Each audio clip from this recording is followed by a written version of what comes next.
on Lightning Studios. My dear friends, please show your appreciation and welcome to our virtual stage, CTO of Lightning AI, Luca Antiga. Thank you. Yeah, thanks a lot. What a nice welcome. So I would have liked to be with you in Madrid. Instead, I'm in Bergamo, Italy. So kind of similar, latitude, not too different. But I couldn't be there in person. That's unfortunate, but we'll try to get you engaged with Lightning AI on YOLO. So, well, first of all, in my past as a applied AI person, applied researchers, and then later in the company that I founded before, I made ample use of earlier versions of YOLO, and I know YOLO is widely used for different applications. I was doing manufacturing, agriculture, and I can start to appreciate what an impact YOLO has had on the community of builders, people that need to solve actual practical problems. And now this is very close to me because as Lightning, we've been building a system, Lightning Studio, but before that, PyTorch Lightning, that has helped multiple people get into AI training. And in fact, YOLO sports a trainer that is kind of modeled after PyTorch Lightning. What we will show more in the future. What is Lightning all about? Let me present my screen, and then okay, let's see. I'll present the entire screen so we have a bit more freedom. So at Lightning, we're all about making iteration fast on building systems with AI. Please confirm you're seeing my screen, or let me know if you're not seeing my screen. And as I was saying, PyTorch Lightning is a widely successful project. I don't know how many of you have used it. It says 110 million because when we built the web page 3 months ago, I think, we were at 110 million total downloads. Luca, I'm sorry to interrupt. We're not actually seeing your screen here. We wonder, is there another setting that you have? Is that right? Feel free to chime in from the tech mothership back there. Yeah, sorry about that. I actually showed this. No worries. Let's okay. Present. As you can see, ladies and gentlemen, this is happening in real time. Yeah. Very impressive technology. And hello to the 161 viewers joining us via the magic of the interweb. Absolutely brilliant. And I guess we're seeing more eyeballs from different streaming platforms as well. Okay, do you see my screen now?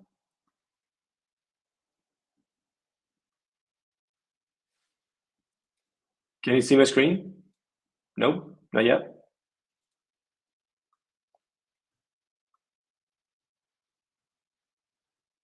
Okay, this is not good.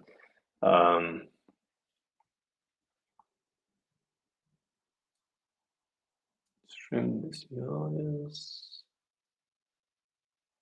Nope.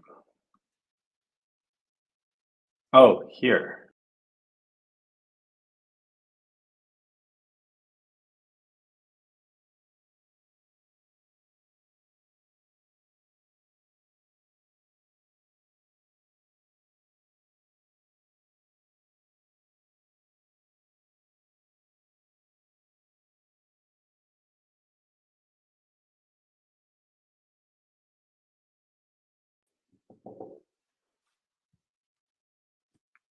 All good?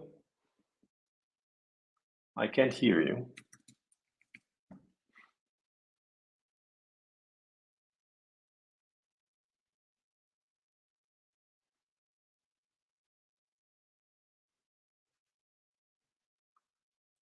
Can you guys hear me?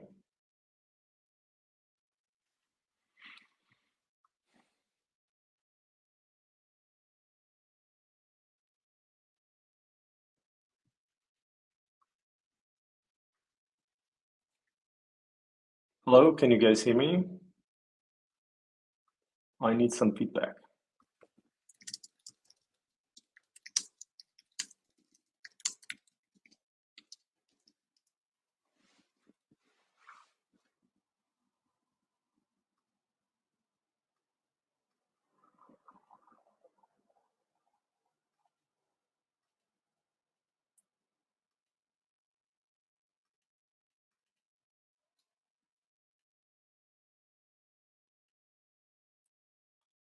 Okay, now I see some feedback. Let's see.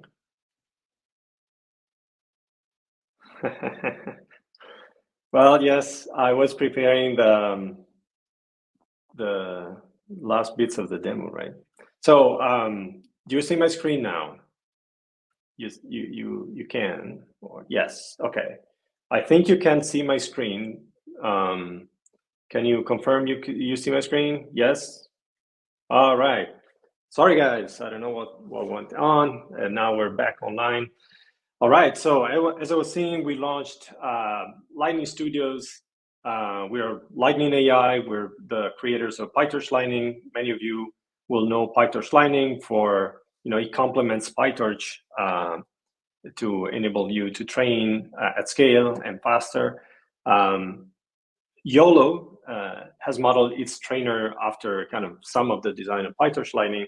And I will show you how you can now train with YOLO on Lightning Studios. So Lightning Studios, just like PyTorch Lightning had been instrumental to getting people to train easier at scale without worrying about, setting up distributed sampling, how do I log without losing performance and so on.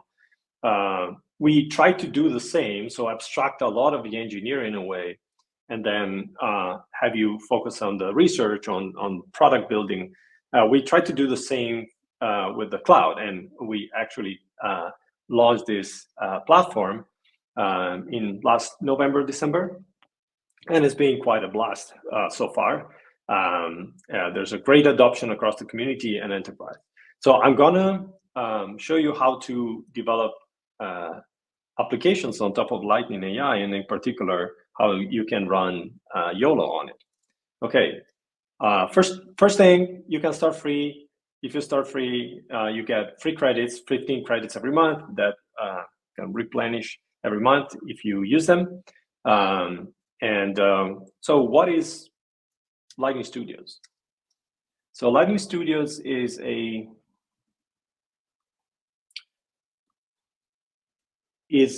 basically like having your laptop where you can develop. It's a development environment for AI that runs on the cloud, but it's as easy to use as your laptop is.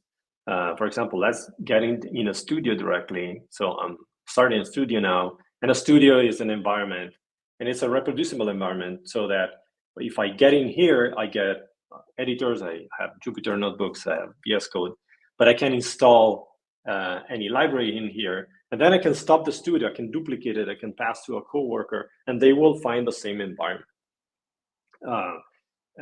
And so now replicating your environment is not a problem anymore, because if you need to run on one machine, change from CPU machine to GPU machines, or launch training across 1,000 machines, your environment will be persisted. And so this is how it looks like. By default, you have a VS Code editor. And let me also open something else, which is the collection of studios that we have. And so you can go to Lightning Studios, Studio Templates, and you can see that the community is building templates. And the good thing about reproducible environments is that if I want to go into a template, I will just open a studio, and this will duplicate for me, right? So environments that you can replicate means that you can enter a studio with all the dependencies, all the data, all the source code for me to run.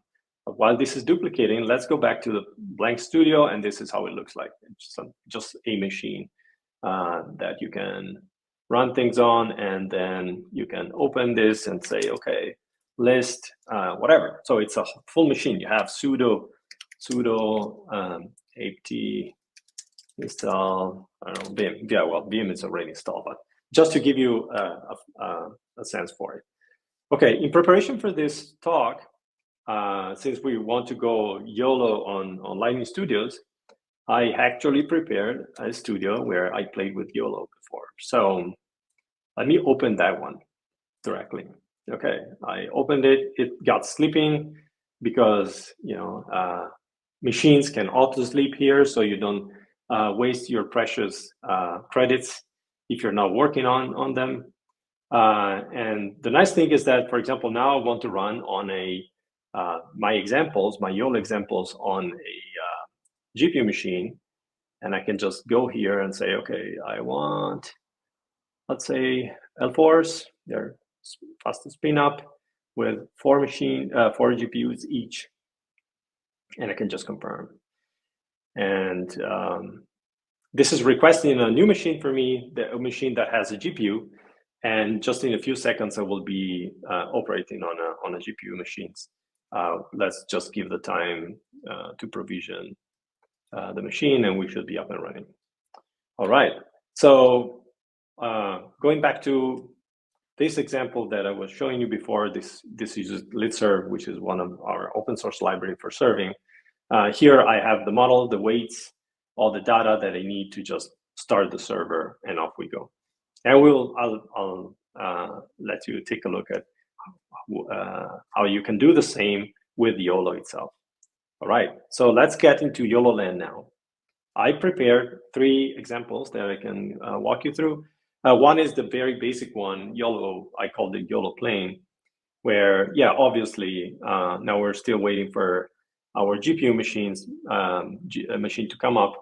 But essentially, you have the basic YOLO example. Right now, I already ran it, so I have a few data sets here. I have a bunch of runs that I ran before, and there's nothing you need to do extra. So you can just run this, and you run this with a console, and you can, oops. All right, so the L4 GPU got ready, so everything is saved, so nothing got lost. I'm just migrating into my new machine that has been restored. So let's give it a second. As you can see here, you have 4 GPUs, right? Which is great. Let's give it time, but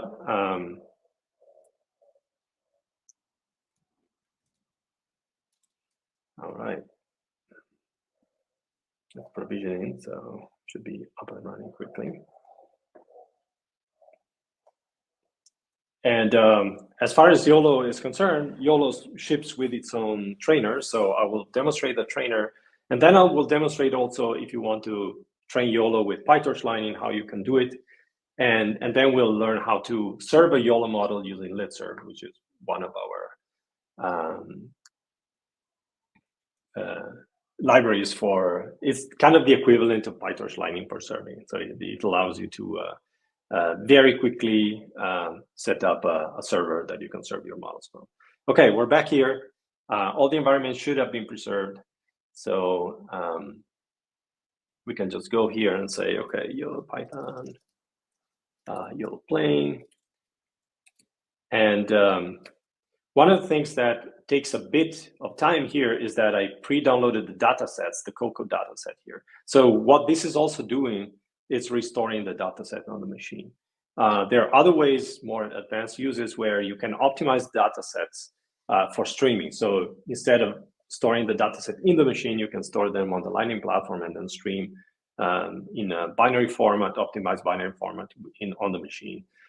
So you don't lose precious GPU cycles just by downloading the data from your object store or the Lightning Studio drive that we have, which is a drive that underpins all the studios that you open. So if you open 10 studios, and we can actually see it here. Whoops. So this is the team space, which is kind of a workspace where all my studios live and the studios for my coworkers live. And so if I can just say, okay, now I see my studio, and soon I will see the other studios. I have a bunch of jobs that I ran previously, and so they will appear here in a second. All right, so let's go back to training. So YOLO PyTorch Lightning, sorry, YOLO plane. All right, and this will basically just launch my favorite YOLO training thing. It will run on one GPU.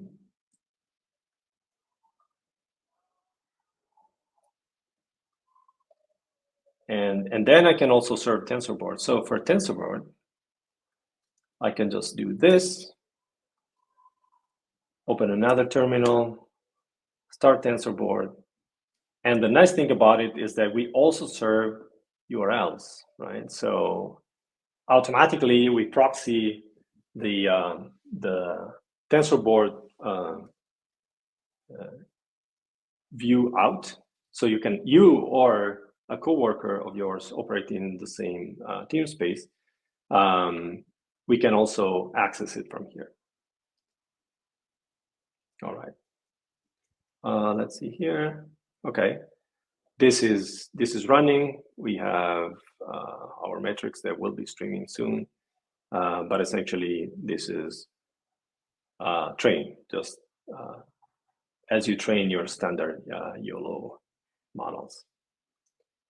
And here you have all your files and so on. That's great, but we already know this. Now, what happens when I get to the end of it and I say, okay, I trained my YOLO model, I have my fine-tuned YOLO model on the machine, and now I want to, here I have my best model, eventually that appears here. What happens if I want to serve it outside? And so what you can also do with what I mentioned before, which is LitServe. LitServe is an open source project that we launched, I guess, a month ago. And it provides a super easy way to serve models pretty fast. So it's generally faster than things like TorchServe, for example, and it's really easy to use. So what I did for YOLO is I created a small example on how you can serve a YOLO model from your machine. And you can serve it outside, and show you how to then expose an API from here.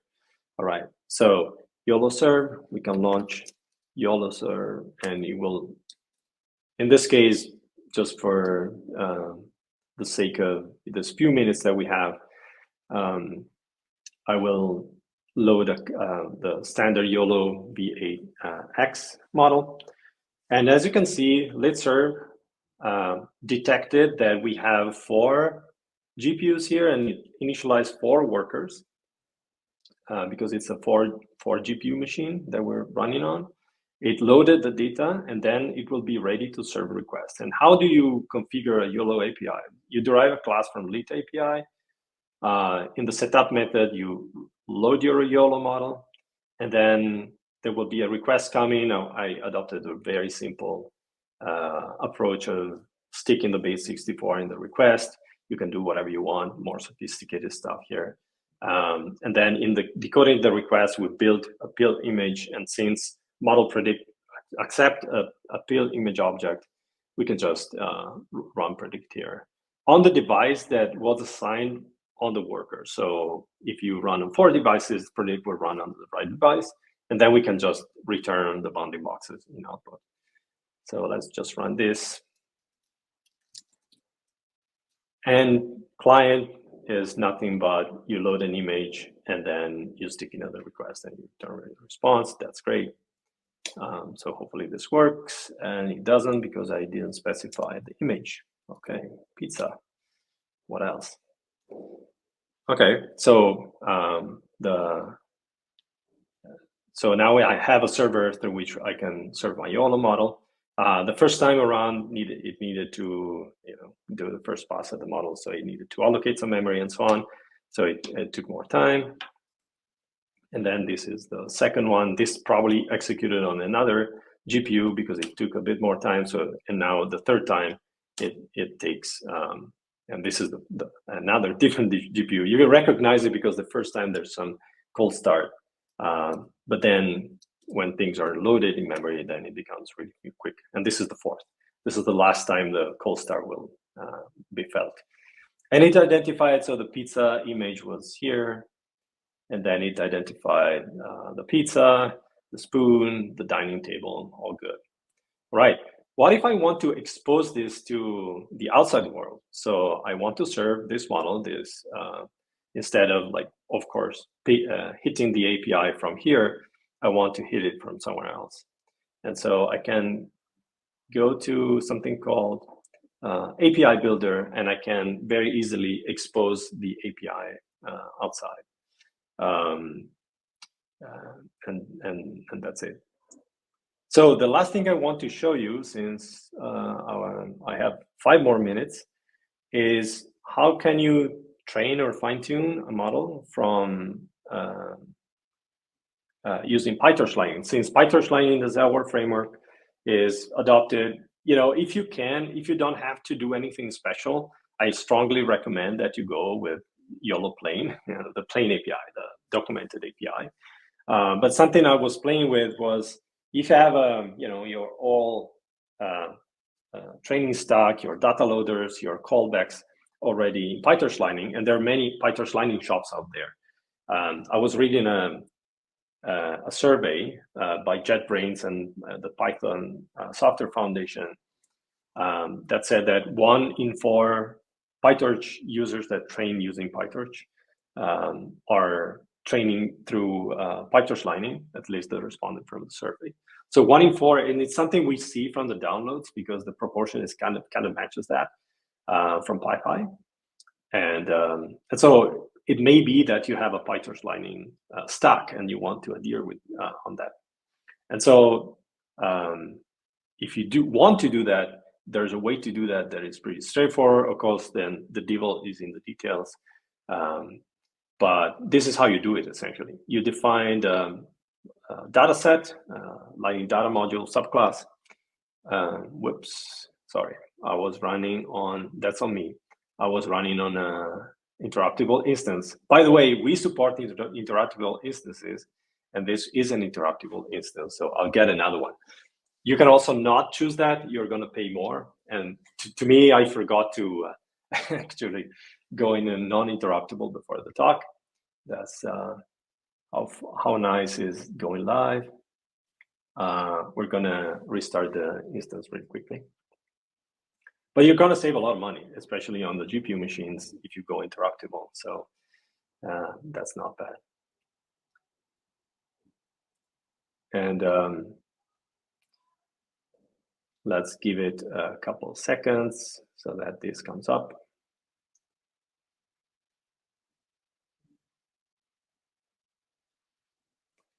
All right, we're there.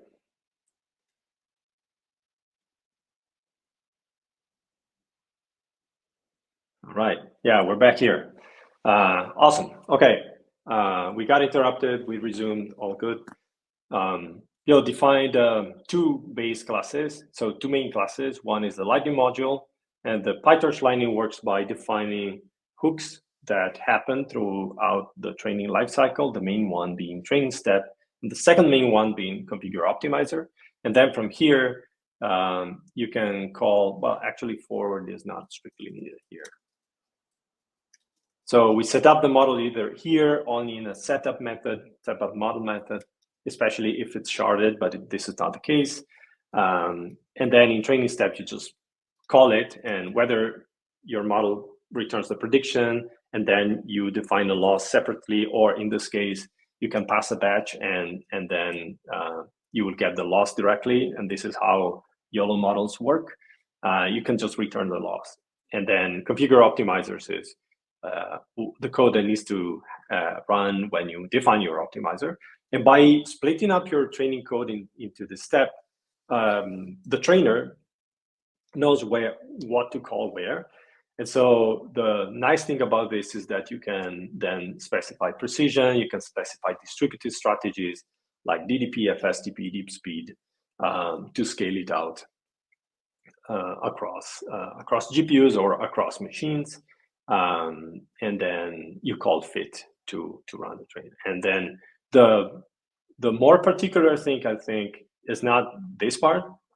It's actually loading the data properly, because YOLO makes a few assumptions on the data. So if you have a custom data set, for example, you need to format it in a certain way, but that's the Ultralytics documentation will help you out there. And then you just need to return a data loader from here so that then the data loader goes through sampling either on the same machine or distributed sampling on the same process or distributed sampling across processes, and you get the batch here. All right, so this is more or less what I wanted to show. Maybe what we can do at the end, if we have another minute, is show how with LitServe you can expose things to the outside world. And so we have YOLO serve here. We can start it, and we know it's serving on a port that we decide, like 8000 here. And we can add for example, the API Builder plugin that I was mentioning before. And the API Builder plugin allows me to say, okay, I want to run on port 8000 that is running right now. And then I can also put it behind authentication if I want, or map it to a custom domain if I want. So if I enable this, then I have a URL that I can use to then ping my server from the outside. And so if we go to client that we were looking at before, I have an API URL here that, okay. And so this should work. I can just copy this and start a new terminal on my local machine and say, well, all right, and then I should be able to, oh, and I need the pizza image. I think I have it in my desktop. Yep, great. So I can just call Python client.py desktop pizza.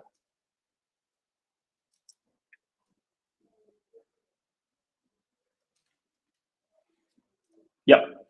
And so I'm actually running on a CPU machine right now because I had requested it, but we didn't switch to the GPU. So it was a tad slower than before, but we got our API from the local machine.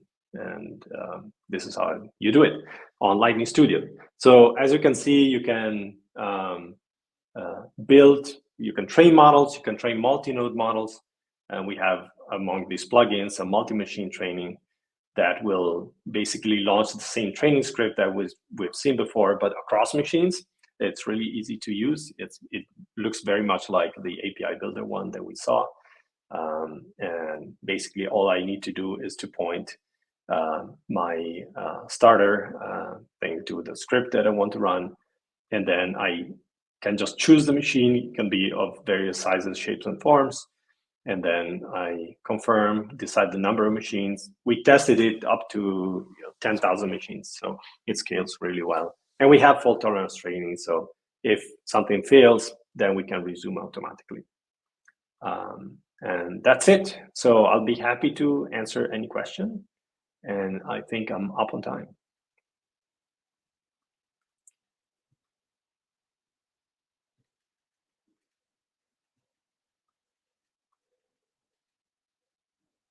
All right, I see a lot of questions.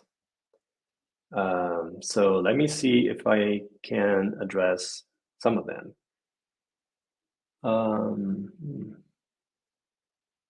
All right, so one is, can we also run this model locally or open? Then in local VS Code via remote SSH?